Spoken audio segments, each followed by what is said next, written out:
Hello everyone, मैं Hitesh and thank you so much for watching this video. आज के इस वीडियो में मैं ध्यान के विज्ञान के बारे में बात करूंगा। मैं बात करूंगा कि आखिर ध्यान करते वक्त हमारे ब्रेन में होता क्या है। इसे समझने से पहले हम जरा ब्रेन वेव्स को समझ लें।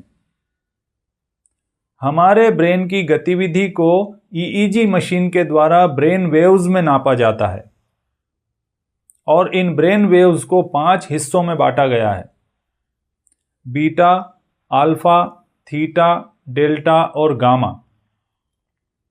हम एक एक करके इन्हें समझते हैं ताकि हमें यह समझना आसान हो जाए कि ध्यान की गहरी अवस्थाएं क्या होती है। तो सबसे पहली जो नॉर्मल ब्रेनवेव स्टेट है बीटा, उसे 2 हिस्सों में बांटा गया है: हाई बीटा और लो बीटा। जब हम साधारण रूप से जागरूक होते हैं, हम क्या कर रहे हैं, किसके साथ हैं, किस समय पर हैं, तब हमारा ब्रेन नॉर्मल बीटा स्टेट में होता है, जैसा कि अभी है। और जब हम तनाव में होते हैं, चिंता में होते हैं, कोई स्ट्रेसफुल सिचुएशन क्रिएट हो जाती है, तो हमारा ब्रेन हाई बीटा में चला जाता है, यानी हम चिंता और तनाव में चले जाते हैं। और इसके बाद जो ब्रेन वेव आती है उसे अल्फा ब्रेन वेव कहते हैं। अल्फा एक रिलैक्सिंग स्टेट होता है। जब भी हम किसी चीज को पूरी तरह तल्लीन होकर करते हैं, जैसे टीवी देखते हुए, म्यूजिक सुनते हुए, मूवी देखते हुए, योगा, ध्यान या प्राणायाम करते हुए या कोई और क्रिएटिव काम करते हुए, जब हम किसी काम में पूरी तरह तल्लीन होते हैं तब हम रिलैक्स होते हैं। तब हमारा ब्रेन अल्फा स्टेट में होता है और ध्यान के द्वारा हम इस अवस्था में जाकर खुद को रिलैक्स कर पाते हैं। इसके बाद आती है थीटा। थीटा स्टेट में हम अपनी बाहर की रियलिटी से कंप्लीटली डिस्कनेक्ट हो जाते हैं और हमारी इंटरनल रियलिटी यानी हमारा आंतरिक जगत सत्य हो जाता है। जब भी हम किसी घटना के बारे में उसे पूरी तरह डूब कर सोचते हैं, उसे जीने लगते हैं, तब हम हमारी आउटर रियलिटी से डिस्कनेक्ट हो जाते हैं और हम उसे जीने लगते हैं। हमारी आंतरिक रियलिटी रियल हो जाती है।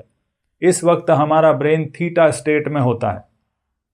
और रात को जब हम सपने देखते हैं तब भी हमारा ब्रेन थीटा स्टेट में होता है और इस समय हमारे सबकॉन्शियस माइंड के दरवाजे पूरी तरह ओपन होते हैं।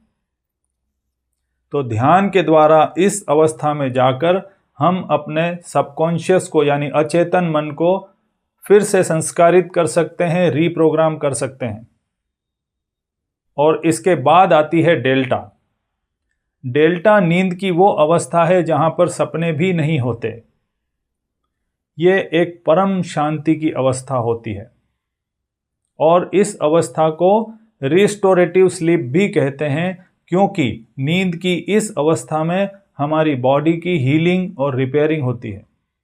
इसीलिए आपने देखा होगा कि डॉक्टर्स मरीज को ज़्यादा से ज़्यादा सुलाने की कोशिश करते हैं ताकि वह जल्दी ठीक हो जाए।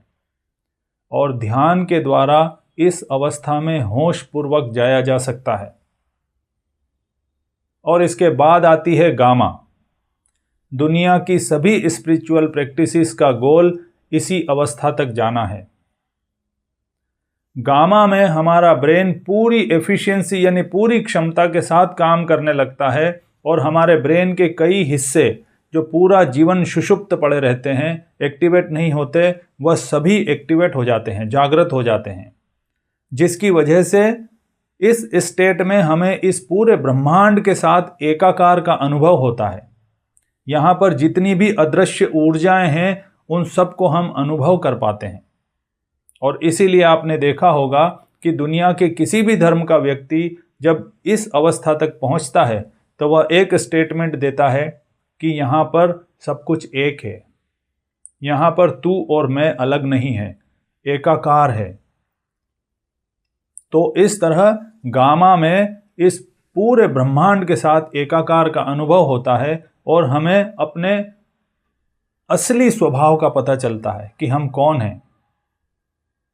तो इसे कैसे किया जाए? इसे करने के लिए खाली बैठना सीखना होगा। कुछ भी किए बिना जब हम खाली बैठते हैं तो हमारा ब्रेन अपने आप स्लोअर ब्रेनवेव स्टेट में जाने लगता है। और एक गलती जो ज़्यादातर साधक करते हैं वो ये कि निर्विचार होने की चाह करते हैं। ध्यान में निर्विचार होने की चाह एक विचार बन जाती है और वो उसे गहरे नहीं जाने देती। तो निर्विचार होने की कोशिश ना करें, ध्यान में किसी अनुभव को पाने की कोशिश ना करें, क्योंकि सारी कोशिशें विचार बनेगी और वो आपके ब्रेन को धीमा नहीं होने देगी, क्योंकि ब्रेन उस अनुभव का इंतजार करने के लिए जागा रहता है। हमें ध्यान में ब्रेन को सुलाना है, गहरी अवस्थाओं में ले जाना है। तो वर्तमान पल में जागे रहें, रिलैक्स होकर बैठे रहें। न कुछ पाना है न कहीं जाना है, बस रिलैक्स। और जब हम कुछ भी नहीं करते तब हमारा ब्रेन अपने आप लोअर स्लोअर ब्रेनवेव स्टेट में जाने लगता है। तो अगर आप भी अपने जीवन के गहरे रहस्यों को जानना चाहते हैं, इस ब्रह्मांड के रहस्यों को जानना चाहते हैं, तो मेडिटेशन को, ध्यान को अपने जीवन का हिस्सा बनाएं। खाली बैठने को अपने जीवन का हिस्सा बनाएं। यह आपके सामने ऐसे ऐसे रहस्य उजागर करेगा कि आप विश्वास नहीं कर पाएंगे। तो आज इतना ही, और इस तरह की और भी इंटरेस्टिंग और यूज़फुल चीज़ें लेकर आता रहूँगा। तब तक के लिए धन्यवाद।